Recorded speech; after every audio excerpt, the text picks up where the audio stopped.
Taiwan. I'm Tiffany Wong with news from here in Taiwan and around the world. Tuesday marks 1 year since Taiwan President Lai Ching-te took office. The president took to the podium to lay out what he has in store for the remainder of his term. Leslie Liao was at the presidential office to hear Lai's remarks and now joins us live on location.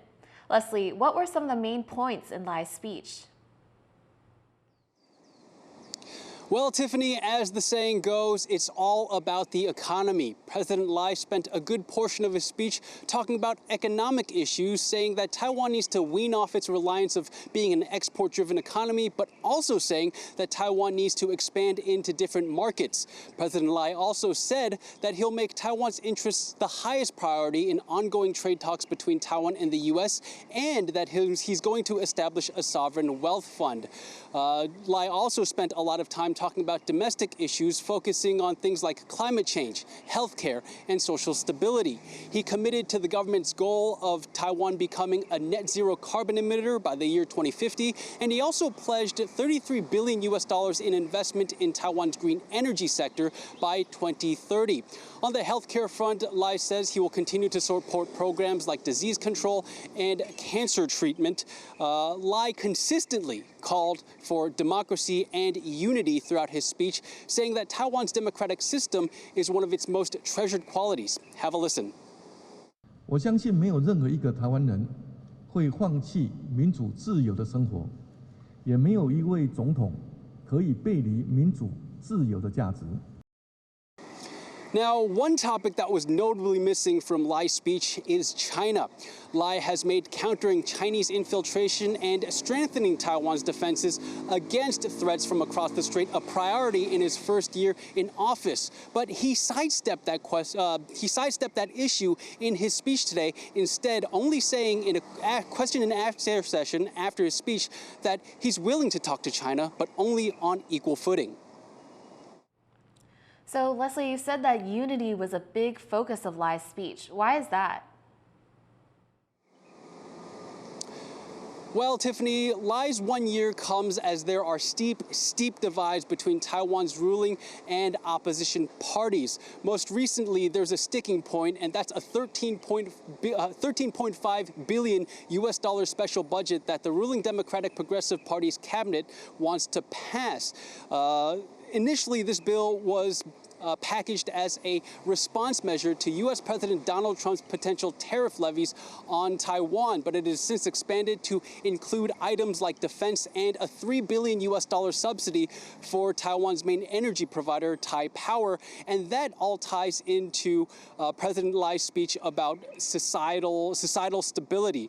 But the special budget has since been slapped down by the opposition, which holds the legislature, particularly because of that $3 billion Taipower subsidy, and amid concerns that Taiwan's recent abandonment of nuclear power will exacerbate uncertainty surrounding Taiwan's energy supply. But that's why President Lai talked about green energy in the domestic part of his speech, signaling that, hey, this is the plan, I'm going to stick to it, and I'm not going to back down. But he was also telling the opposition party, let's talk. 我将指示国安团队着手规划。 向在野党主席进行重要国安情势简报，期望朝野政党领袖，无论政治立场为何，我们都能够以国家利益为优先。 All in all, Lai's speech gave a clear picture of how he envisions the country's future while steering clear of controversial topics, signaling a desire for more unity in his second year in office. So China has called Lai a separatist many times during his presidency, but the president's speech today seems quite measured and restrained. Have we seen any Chinese response? So far, not that much, Tiffany. Taiwan's defense ministry reported 6 Chinese warplanes and 8 naval ships operating close to Taiwan in the 24 hours leading up to this morning. But that's all pretty run-of-the-mill for China. But Taiwan's military officials are on high alert for any increased military activity from across the strait. Thanks, Leslie. That was Leslie Liao live from outside the presidential office. President Lai's first year in office has been marked by complicated political infighting, growing threats from China, and new relationships that may not be so easy to navigate, like the one with a new U.S. president. TaiwanPlus takes a look back at some of the defining moments in Lai's first year.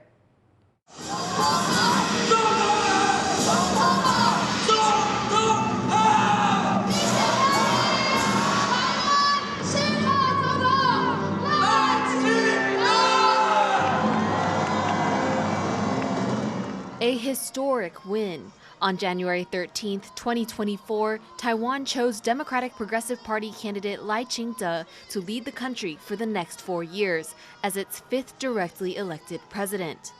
在未来任期的每一天，我将行公义、好怜悯、存谦卑的心，视民如亲，不愧于每一份信赖与托付。 新政府也将兢兢业业拿出最好的表现，来接受全民的检验。我们的施政更要不断革新，开创台湾政治的新风貌。 Promising to protect democracy and improve the lives of the people, Lai won the support of 5.5 million people, 40% of voters, who hoped the new president and his party, the DPP, would lead Taiwan to a strong and stable future in their third consecutive presidency, unprecedented in the democratic era. But election results elsewhere complicated things for the new president. The two main opposition parties, the Kuomintang and Taiwan People's Party, who also fielded candidates in the presidential election, won a combined majority in the legislature, meaning Taiwan would have a divided government for the first time in 20 years. A decisive split that would define Lai's first year in office.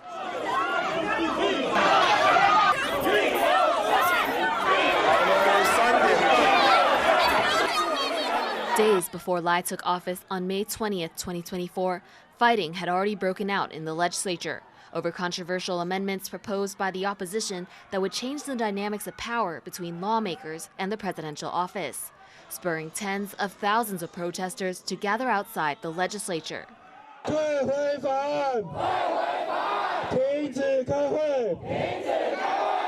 It marked the start of a year of growing partisan divides, spurring physical fights between lawmakers, protests, and more controversial legislation that's brought the highest court to a standstill and sparked countrywide calls for mass lawmaker removals.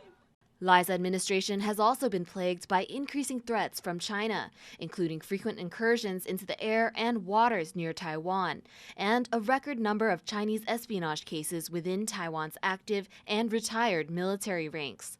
In March this year, Lai called for stronger oversight in the military and called for a reintroduction of courts-martial, meaning stricter sentences for military officers who break the law. 过去这段时间，中国更利用民主台湾的自由与多元开放，吸收黑道、媒体、名嘴、政党，乃至于现退役军警，在我们的内部进行分化、破坏、颠覆等活动。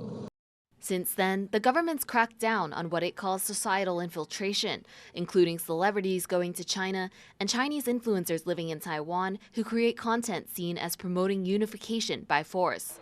But Lai's administration has also tried to improve the quality of life and morale among soldiers, such as by raising military allowances. It's also urged the public not to stigmatize Chinese people in Taiwan just because of a few extreme cases. Another shakeup in Lai's first term, a new U.S. president. In facing a second Donald Trump presidency, Lai has stood firm in asserting Taiwan's value to the U.S., trying to find even footing, even as Taiwan seeks Washington's support. 无论在全球供应链体系间，或是区域安全的角色上，台湾都是全球和区域不可或缺的一员。我们是棋手，不会是棋子。 Taiwan's key bargaining chip, its semiconductor industry. But even as its biggest companies sign investment deals with the U.S., the country has still been hit with heavy tariffs of 32% by Trump, although the final number is still up for negotiation. Now, Lai is looking to prove Taiwan can stand up for itself in tariff negotiations with the U.S.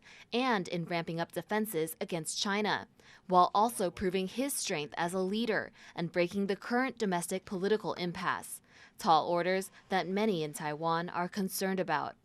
最大挑战是说两岸要搞好哦，不要因为自己一时之快讲一些话去刺激对方，哦，挑起了战争，对大家都不好。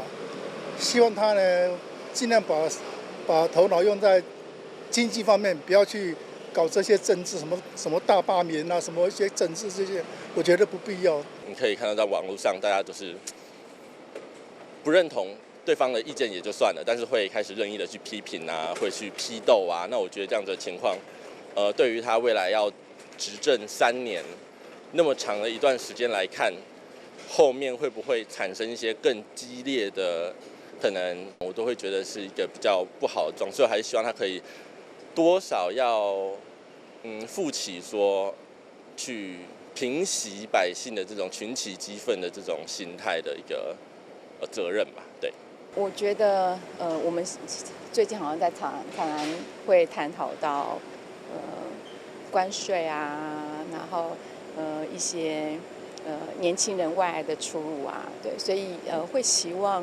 也许他可以给更多，就是创造更多年轻伙伴的空间，然后让大家可以在各个不同的面向内都能够成长。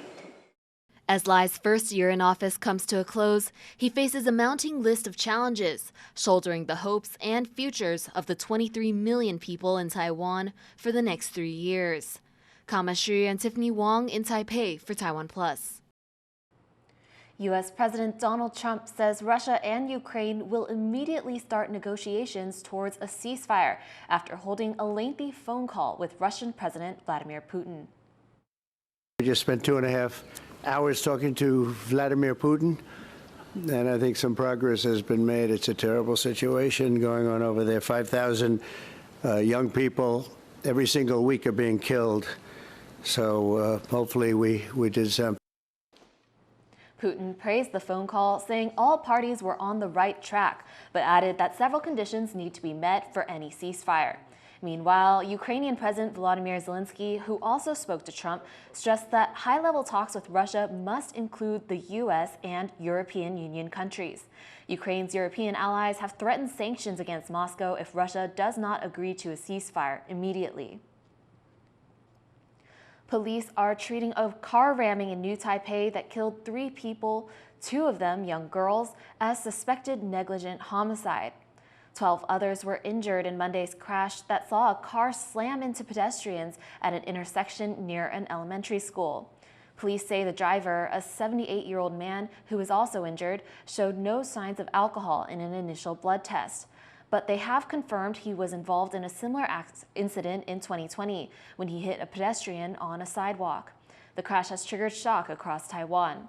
President Lai Ching-te has offered his condolences to the victims, and lawmakers have held a moment of silence. Several countries have voiced support for Taiwan's participation in the World Health Assembly, which began in Geneva on Monday. To respond to health emergencies, we should draw upon the experience of regions that have achieved notable public health outcomes, such as Taiwan. No region should be left behind to prevent geographical vacuum that could undermine global efforts to contain the spread of disease. Officials from Germany, France, and New Zealand also advocated for Taiwan's inclusion on the first day of the annual health meeting. This is the 9th year in a row that Taiwan has been excluded from the WHO due to opposition from China.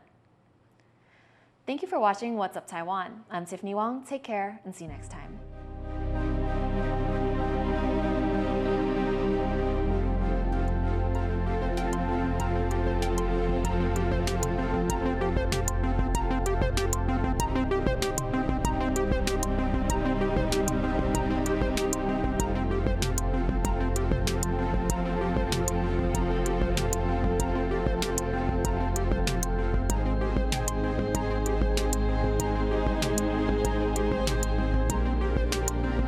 For more stories from Taiwan and around the world, follow TaiwanPlus on socials.